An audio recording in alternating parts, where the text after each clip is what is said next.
तो भाई देखो फाइनली तुम क्या है कि 11th क्लास में आ चुके हो और आज हम जो शुरू करने वाले हैं इकोनॉमिक्स की क्लास है। भाई इकोनॉमिक्स हमारे पास one of the most important topic है। देखो सबसे पहली बात ध्यान रख के चलना कि अगर तुम कंटिन्यू वीडियो में बनते हो तो तुम्हें किन किन बातों का फायदा मिलेगा।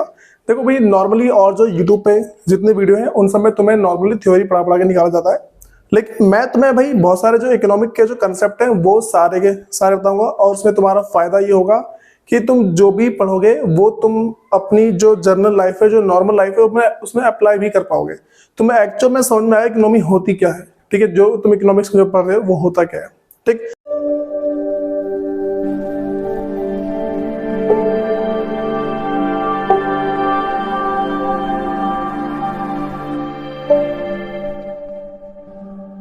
तो भाई आज हम शुरू करने वाले हैं। हमारे पास जो है सबसे पहले इंट्रोडक्शन पढ़ेंगे। भाई इंट्रोडक्शन टू इकोनॉमी, सबसे पहले हमें पता होना चाहिए कि हम इकोनॉमी के अंदर पढ़ते क्या है।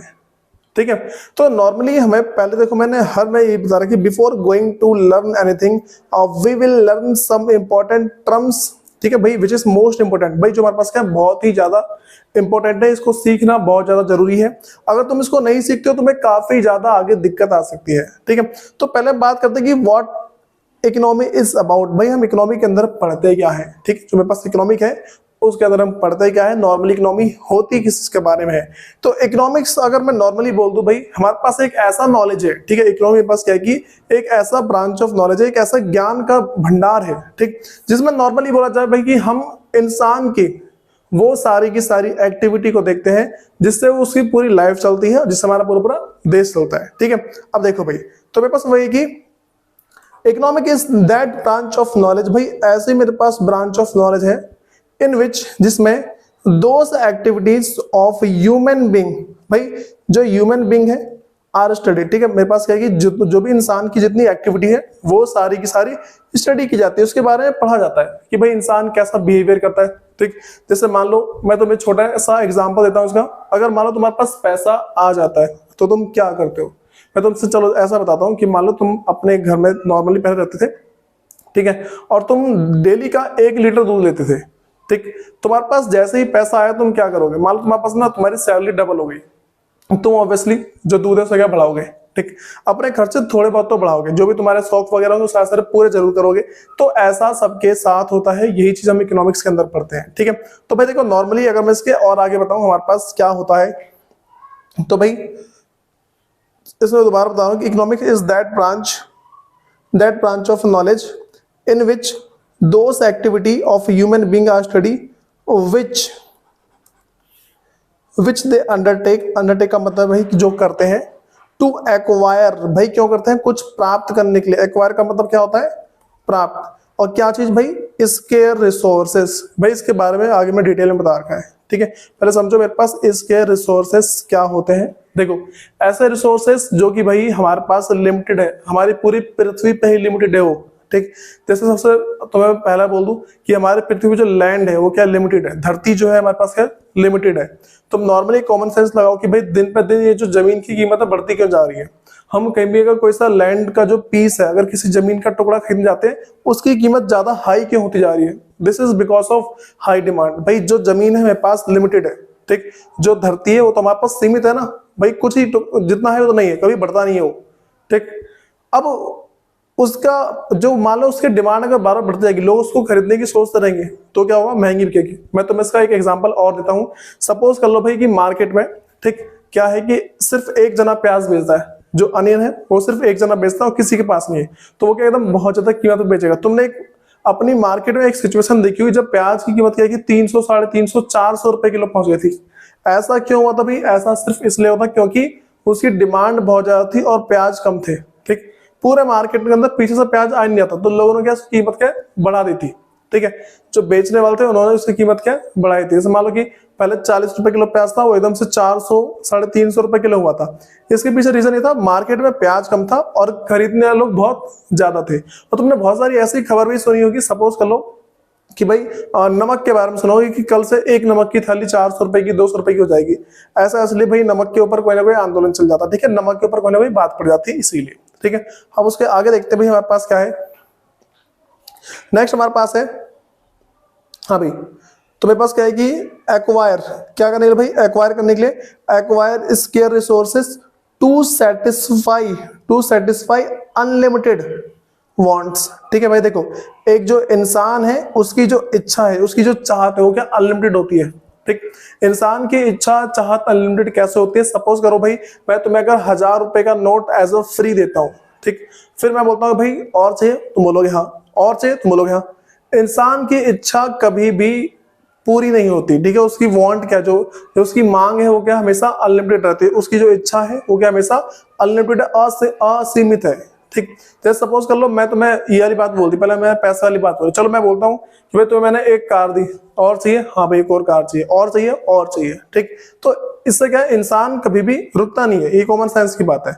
अब भाई हम ना अगली बात करते हैं, मेरे पास जो ह्यूमन एक्टिविटी है उसके बारे में पढ़ते हैं। ह्यूमन एक्टिविटी क्या है नॉर्मली? ठीक है, देखो भाई जो ह्यूमन एक्टिविटी है इसको दो पार्ट में डिवाइड कर रखा है। ठीक है, जो पहला मेरे पास है जिसको हम बोलते हैं इकोनॉमिक एक्टिविटी। ठीक है,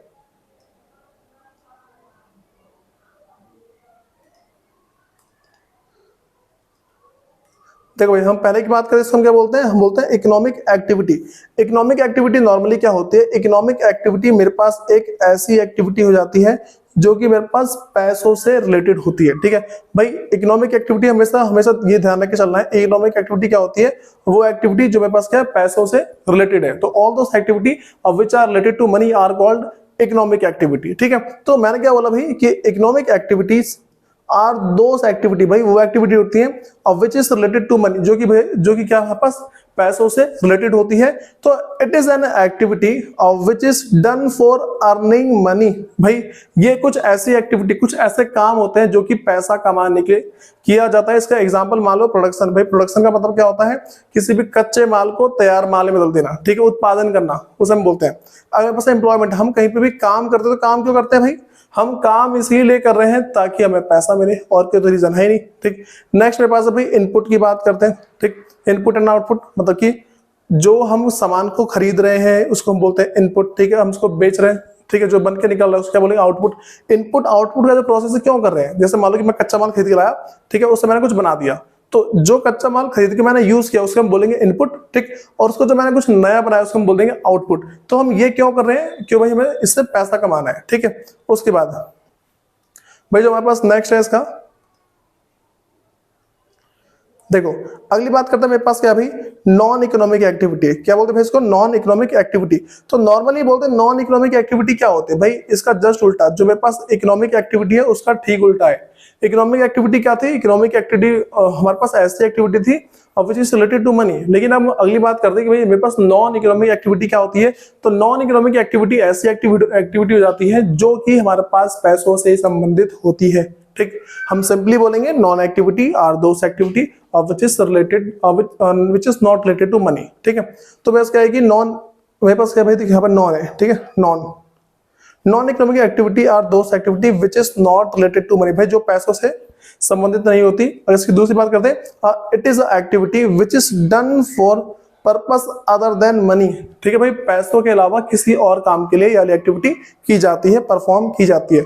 मैं सिंपली बोलूंगा भाई नॉन इकोनॉमिक एक्टिविटी वो होती है जो पैसों से संबंधित नहीं होती। ठीक है, तो इसका जैसे मान लो कि सोसाइटी वेलफेयर, हम समाज का भला कर रहे हैं। ठीक है, हेल्पिंग फैमिली और अदर्स। ठीक है, हम अपनी फैमिली की मदद कर रहे हैं, ठीक, या फिर किसी और की मदद कर रहे हैं। ठीक है, तो मेरे पास यहाँ पे क्या है, अगर हम किसी की मदद एज ए फ्री करते हैं, मैं मान लो कि कोई रोड क्रॉस कर रहा है और मैं उसकी मदद कर दूं, उसको हम क्या बोलेंगे भाई? एक तरीके से नॉन इकोनॉमिक एक्टिविटी बोल देंगे। ठीक, अगली बात करते हैं रिसोर्सेज क्या होते हैं भाई। तो इकोनॉमिक रिसोर्सेज, ठीक है, नॉर्मली मेरे पास टॉपिक क्या है? Economic resources are the input we use to produce goods and services. भाई कुछ ऐसी चीजें जिसका हम उपयोग करते हैं किसी गुड्स या सर्विस को बनाने के लिए। ठीक है, देखो किसी भी चीज को बनाने में हम जिन चीज का यूज करते हैं उसे हम क्या बोलते हैं? रिसोर्सेज बोलते हैं। भाई रिसोर्सेज हमारे पास दो तरीके से होते हैं। एक मेरे पास है लिमिटेड सोर्सेज। ठीक है, एक पास क्या भाई? एक को बोलेंगे लिमिटेड है। ठीक है, तो लिमिटेड का मतलब क्या हो जाता है भाई?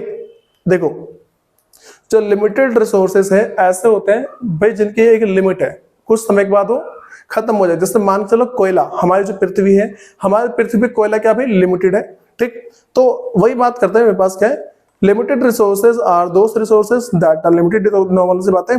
फिर क्या है कि payment is made to acquire this resources, भाई इन रिसोर्सेज को प्राप्त करने के लिए हमें क्या है, पेमेंट करनी होती है, हमें पेमेंट करनी होती है। एग्जांपल मान लो लैंड है, अगर मैं इसको खरीदना चाहता हूँ मुझे पेमेंट करनी पड़ेगी, ठीक है। लेबर है, अगर मैं मान लो लेबर को लाना चाहता हूँ अपने पास, ठीक, किसी काम के लिए, उसकी पेमेंट लगती है। कैपिटल, भाई कैपिटल को लेने के पेमेंट नॉर्मली ये भी लगती है, ठीक है। ये सारा वैसे मेरा एग्जांपल है जो कि लिमिटेड है, ठीक है। जो मेरे पास लिमिटेड रिसोर्सेज है, ये सारे इसके एग्जांपल है कि भाई ऐसे कौन कौन से एग्जांपल है जो कि मेरे पास क्या लिमिटेड है, ठीक। और जो एंटरप्रेन्योरशिप है, एंटरप्रेन्योरशिप का मतलब मेरे पास कभी मालिक, एक तरीके से मान लो मालिकाना हक बोल सकते हैं, या फिर किसी का दिमाग बोल सकते हैं, ठीक। ये किसी एक इंसान की योग्यता होती है। जैसे मान लो एक कंपनी है, कंपनी, या फिर मान लो कोई सी फर्म है, फिर मान लो कोई सी फैक्ट्री, वहां पर चार चीजें होती है। एक लैंड होता है, ठीक है, जमीन होती है, ठीक। दूसरा लेबर जो काम कर रहे होते हैं, कैपिटल वहां पे लगा हुआ पैसा, ठीक है, पैसा, मशीन वगैरह सारी चीजें आ जाती हैं।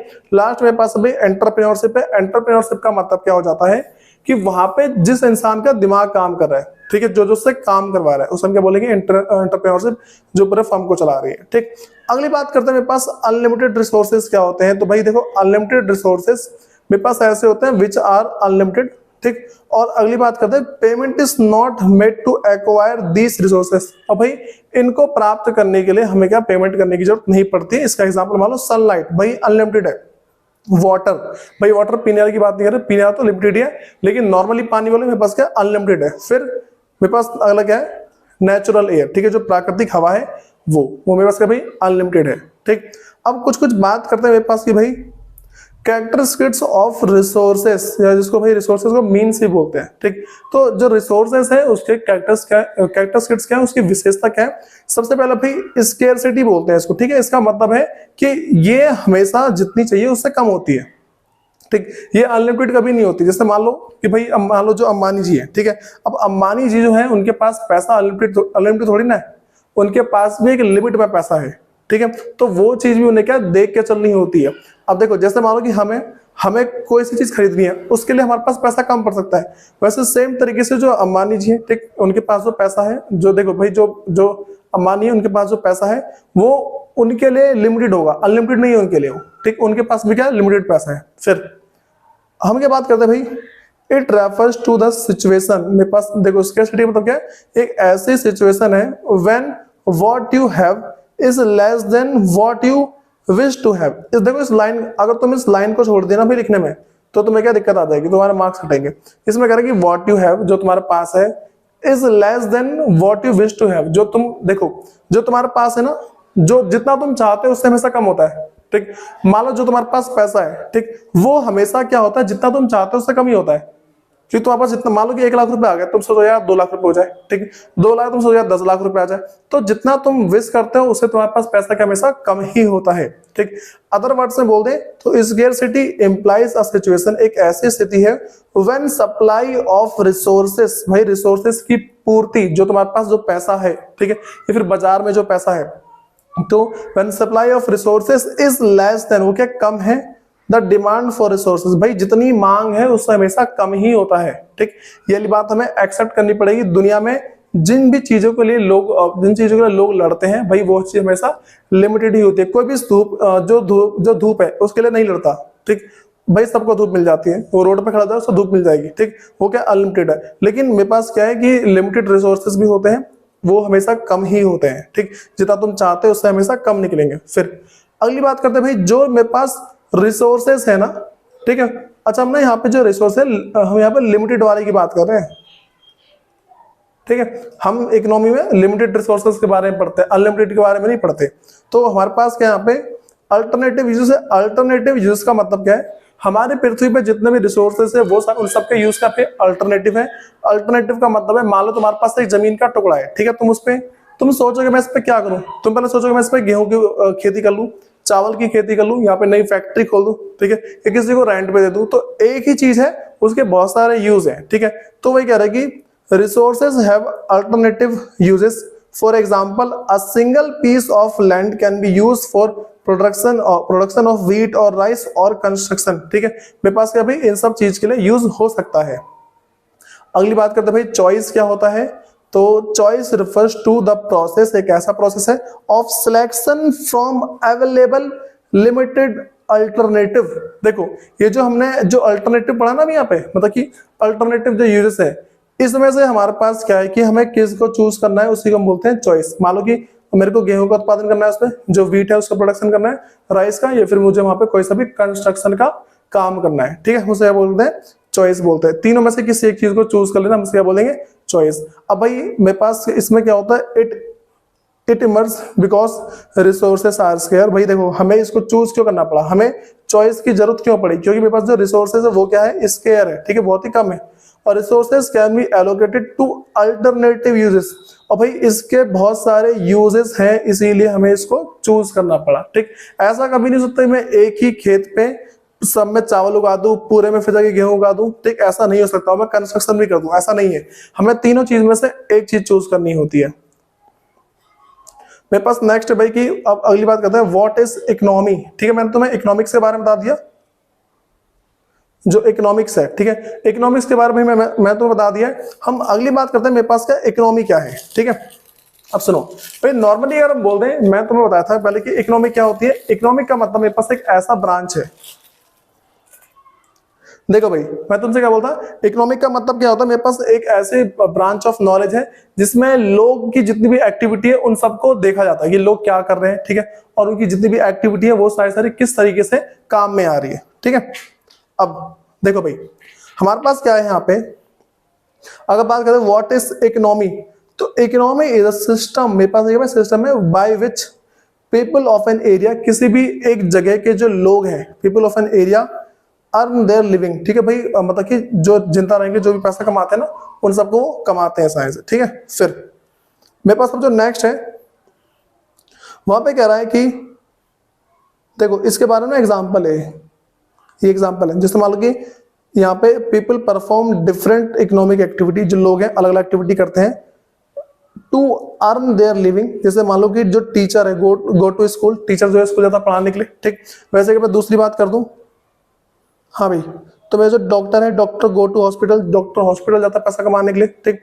Farmer go to their field, जो फार्मर अपने फील्ड में जाता है, and industrialist go to their industry, ठीक है। तो ये मेरे पास क्या सारे एग्जांपल है जिससे हमें ये पता लगता है कि इकोनॉमी नॉर्मली क्या है। इकोनॉमी एक ऐसा मेरे पास क्या है कि देखो वही बता रखा मैंने, इकोनॉमी मेरे पास एक सिस्टम है, ठीक, एक ऐसी मेरे पास व्यवस्था है जिसमें लोग अपना पैसा कमाने, एक तरीके से लोग अपना पैसा कमाते हैं, ठीक है। अब सुनो उसके बाद भाई अगली बात करते हैं वैसे कंज्यूमर क्या है। तो कंज्यूमर आर पर्सन, कंज्यूमर वो पर्सन होते हैं who consume goods and services. भाई वो किसी भी वस्तु या सेवा का उपभोग करते हैं, उसको यूज करते हैं। कंज्यूम का मतलब क्या होता है भाई, उसका यूज करना, ठीक है। यूज किसी भी गुड्स को, गुड्स का मतलब है किसी भी चीज, कोई सी वस्तु हो गई, ठीक, एंड सर्विस कोई सी फैसिलिटी लेना। और फॉर क्यों करते भाई, for satisfying their unlimited wants directly. सुनो भाई मैंने क्या बोला यहाँ पे, वो जो उनकी अनलिमिटेड वांट्स है उसको एक तरीके से सेटिस्फाई करने के लिए किसी भी चीज को कंज्यूम करते हैं। अब भाई देखो डायरेक्टली का मतलब क्या होता है, मैं तुम्हें इसके बारे में समझा रहा हूँ कि नॉर्मली हम अपनी वांट्स को डायरेक्टली और इनडायरेक्टली कैसे सेटिस्फाई करते हैं। मान लो कि अगर मेरी जो वांट्स है ये दो तरीके से सेटिस्फाई होती है, ठीक। एक जो मेरे पास है जिसको हम बोलते हैं डायरेक्टली, ठीक है भाई। डायरेक्टली का मतलब क्या है, जैसे मान लो कि मुझे भूख लग रही है, मैंने खाना खाया, मेरी इच्छा क्या पूरी हो गई, ठीक, मेरी जो वांट्स है वो क्या सेटिस्फाई हो गई। अब मैं वही बात कर दूं, अगर इसको बोल दूं इनडायरेक्टली, इनडायरेक्टली भाई इनडायरेक्टली का मतलब क्या हो जाता है, मान के चलो कि एक मदर है, ठीक है, एक मदर है, अब उसका बच्चा भूखा है, ठीक है, एक मदर है उसका बच्चा क्या भूखा है। तो अब क्या होगा भाई कि अगर मदर का जो चाइल्ड है, वो मेरे पास जो उसका जो बेटा है जो भी है, ठीक है, बेटा बेटी जो भी है, ठीक, अगर वो भूखा है, अगर इस बेटे को खाना मिल जाता है, ठीक है, तो इस तरीके से क्या होगा, इसकी जो माँ है वो क्या अपने आप सेटिस्फाई हो जाती है, ठीक है। तो बच्चा जब भी भूखा होता है, तो भूखा होने के बाद क्या होगा, उसको अगर खाना मिलता है, ठीक, तो उसकी माँ क्या एकदम से खुश हो जाएगी, वो क्या खुद संतुष्ट होगी, हमें मेरे बेटे को खाना मिल गया। इसको बोलते हैं इनडायरेक्टली, ठीक है। अब सुनो भाई अगली बात करें, प्रोड्यूसर कौन होता है। प्रोड्यूसर आर द पर्सन और ऑर्गेनाइजेशन। भाई ये कोई सा पर्सन भी हो सकता है और कोई सी ऑर्गेनाइजेशन भी हो सकती है, या फिर कोई सा बिजनेस यूनिट भी हो सकती है, ठीक है। प्रोड्यूसर किसी को बोल सकते हैं, हु जो कि convert raw material into finish goods. Normally बोलो भाई प्रोड्यूसर कौन होता है, प्रोड्यूसर वो पर्सन होता है जो किसी भी रॉ मटेरियल को फिनिश गुड्स में चेंज कर देता है, ठीक है। जिससे मान के चलो कि भाई एक इंसान है, वो क्या उसने क्या किया कि भाई गेहूं खरीद के लेके आया, उसने उसको आटे में बदला, आटे में बदलने के बाद उसने उसको क्या किया, ब्रेड में बदल दिया और मार्केट में बेच दिया, ठीक है। इसको क्या बोलते हैं, उसको producer, and avail into market for earning profit. और भाई क्या करता है, जब उसने सामान को बना लिया, उस सामान को बनाने के बाद उसको मार्केट में वो अवेल कराता है, उपस्थित करवाता है प्रॉफिट कमाने के लिए, ठीक है। अगली बात करते हैं बस सप्लायर। देखो भाई, तो supplier is a person, supplier कौन, वो भी एक पर्सन है, या कोई सा बिजनेस होता है, और एनी एंटिटी, कोई सी बिजनेस एंटिटी हो सकती है, who supplies goods and services, ठीक है। भाई जो क्या करता है, गुड्स एंड सर्विस को एक तरह से सप्लाई करता है, क्यों करता है, फॉर अर्निंग प्रॉफिट, ठीक है, प्रॉफिट को अर्न करने के लिए करता है वो, ठीक है। नेक्स्ट बात करते हैं भाई, मेरे पास कहेगी फैक्टर ऑफ प्रोडक्शन की बात करते हैं। ये मेरे पास one of the most important topic है, ठीक, जिसको तुम्हें समझना बहुत ज्यादा जरूरी है। तो हम पहले बात करते हैं भाई कि जो मेरे पास फैक्टर ऑफ प्रोडक्शन होता क्या है, ठीक। तो मेरे पास देखो भाई, factor of production are the resources, मेरे पास कुछ कुछ ऐसे resources, land, labour, capital, entrepreneur. ये मैं तुम्हें 4 चीज बताई, ठीक है। मेरे पास क्या था भाई, लैंड था, लेबर, कैपिटल और एंटरप्रेन्योर, ठीक है। ये तुम्हें 4 चीज याद रख के चलनी है, अभी मैंने ऊपर पढ़ाया था इसको। तो factor of production are the resources and inputs used in production of goods and services, ठीक है भाई। गुड्स एंड सर्विस का प्रोडक्शन में जिनका यूज करते हैं उसके बोलते हैं फैक्टर, बोलते हैं फैक्टर प्रोडक्शन बोलते हैं। तो दे आर, हाँ भाई, they are building blocks that contribute to the creation of economic output, ठीक है भाई। किसी भी आउटपुट को बनाने के लिए ये सब क्या अपना कंट्रीब्यूशन देते हैं, अपना योगदान देते हैं, ठीक है। सबसे पहला भाई जो मेरे पास है, हम इसको लैंड के बारे में बात करते हैं। तो मेरे पास लैंड क्या है, जमीन होती है एक तरीके से, जमीन हो गई कोई से, या फिर मतलब फैक्ट्री हो गई। तो this factor includes all natural resources, भाई जितने भी नेचुरल रिसोर्सेस हैं वो सारे इसी के अंदर आते हैं, यूज्ड इन प्रोडक्शन, ठीक। फिर मेरे पास देखो भाई, जो वो सारे नेचुरल रिसोर्सेज जो कि प्रोडक्शन में यूज होते हैं, it encompasses not only the physical itself but also the mineral, waters, forest and other resources found on the found on और अंडर द लैंड, ठीक है। ये तो जमीन के ऊपर मिलते हैं, फिर जमीन के नीचे। नॉर्मली बोलते हैं वो सारे के सारे नेचुरल रिसोर्सेस भाई जो कि हमें धरती के ऊपर या उसके नीचे मिलते हैं, उसे क्या बोलते हैं, लैंड बोलते हैं, ठीक है। ये सारे इसके अंदर फॉल करते हैं। अगली बात करते हैं भाई लेबर के बारे में। तो labour refers to the physical and mental efforts of individual, भाई इंडिविजुअल मतलब क्या, किसी भी इंसान, ठीक। तो लेबर क्या होता है भाई, लेबर का मतलब है किसी भी इंसान का जो भी फोकस है, ठीक है, उसका जो मेंटल और जो फिजिकल, उसका जो एक शारीरिक रूप से उसका उपस्थित होना और मेंटली उपस्थित होना, ठीक। वो जिस वाला कोई लेबर है ना, लेबर जो काम करेगा उसको शारीरिक रूप से काम करेगा, उसका दिमाग भी वही होना चाहिए, ठीक है। फिर individual engaged in the production process, ठीक है भाई, प्रोडक्शन प्रोसेस में वो होगा। तो it includes all human resources, जितने भी आदमी वगैरह है वो सारे, from manual labour to skilled professional and knowledge worker. देखो वो मैनुअल भी हो सकता है, मतलब कि हेल्पर वगैरह भी हो सकता है, और बहुत ही स्किल्ड लेबर भी हो सकता है, ठीक है। जो भी इंसान काम कर रहा है वो सारे क्या है, लेबर है वो, ठीक है। अगली बात करते हैं मेरे पास है कैपिटल के बारे में। तो कैपिटल रेफर्स टू, हाँ भाई, capital refers to the man made goods, ठीक है भाई। मैन जो इंसान है जो भी गुड्स बनाए वो used in the production that have been previously produced and are themselves product of past labour. देखो नॉर्मली बोलना भाई, देखो कैपिटल का मतलब क्या है, मैं तो इसकी छोटी सी डेफिनेशन लिखवा रहा हूं। तो capital R the resources which is used in the further production of goods, ठीक है। तो किसी भी सामान को बनाने में जो चीज बार बार यूज होती है उसे हम क्या बोलते हैं, नॉर्मली कैपिटल बोलते हैं, ठीक है। या फिर स्टार्टिंग में जो लगाया हुआ पैसा है उसको भी हम क्या कैपिटल बोलते हैं, ठीक है। तो इसमें बस भाई क्या बोल रहा है मेरे पास यहाँ पे, it includes physical capital assets such as machinery, equipment, tools, ठीक, और बिल्डिंग एंड इंफ्रास्ट्रक्चर। भाई कोई सी भी चीज होती है ना, जैसे मान लो कि इन सब में से कुछ भी अगर आ जाए तो मेरे पास उसको हम क्या बोल देंगे, कैपिटल बोल देंगे, ठीक है। इसके ना नॉर्मली बोलते हैं एमसीक्यू, इसके बहुत सारे बनने के चांस होते हैं, ठीक है। तुम्हें नॉर्मली यहाँ पे दिखने जाऊंगा, ठीक है, देख लेना अगर दिख जाता हो, यहाँ पे दिख जाएगा आराम से, ठीक है। अब देखो भाई,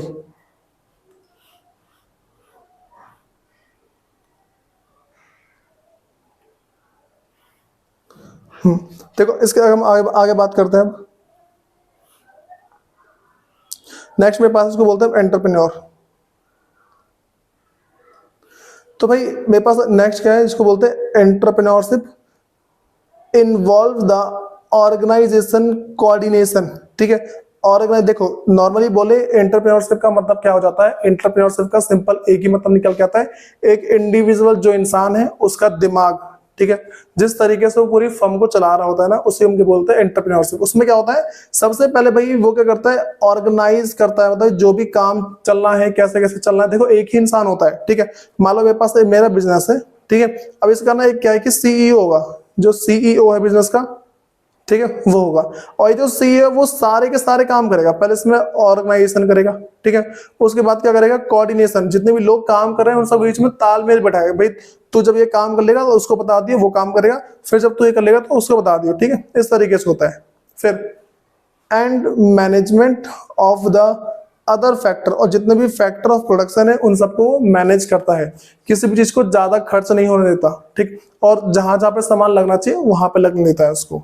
फिर तो भाई entrepreneur are individual who take risk, जो भाई रिस्क लेते हैं, एंड इनिशिएट बिजनेस, और भाई बिजनेस को चलाते हैं, ठीक है, by combining the other factor in innovative वे। देखो भाई जितने भी फैक्टर ऑफ प्रोडक्शन थे ना, मानो land, labour, capital, entrepreneur, land हो गया, ठीक, और मेरे पास क्या लेबर हो गया, और फिर कैपिटल, इन तीनों चीजों को वो एक जगह लाता है, ठीक है, ये हो गया, ठीक है, ये हो गया, इन तीन चीज को एक जगह लेके आता है। उसके बाद क्या है, उनको इस तरीके से यूज करता है कि जो फर्म है उसको प्रॉफिट हो जाए। उसके बाद भाई हम नेक्स्ट बात करते हैं। देखो एक हमारे पास ना सबसे एक तुम्हें टॉपिक समझना क्या है, मतलब कि एक बात समझनी, जिससे मान लो कि ये हमारी फर्स्ट वीडियो थी, ठीक है, नॉर्मली बोला जाए तो हमारे पास जितने भी वीडियो हैं ये सारी की सारी की पहले क्या में पेड हुआ करती थी, ठीक है, बिकॉज ऑफ सम रीजन मैंने उसको फ्री किया है, ठीक है, ताकि क्या है कि एक सेटअप बिल्डअप हो पाए, ठीक है, जिससे नॉर्मली मान लो कि अगर आज के बाद जैसे जैसे करके व्यूज वगैरह बढ़ते हैं मेरे चैनल पे, तो मेरे पास क्या नए नए वीडियो आते हैं कि मैं तुम्हें नेक्स्ट लेवल तक जितने वीडियो बन सकती है वो सारे के सारे बना के दूंगा। भाई ये तुम्हें बहुत ही ज्यादा हेल्प करेगी। अगर तुम्हें मेरी वीडियोस वगैरह अच्छी लगती है तो भाई लाइक शेयर सब्सक्राइब सब कुछ कर देना। धन्यवाद।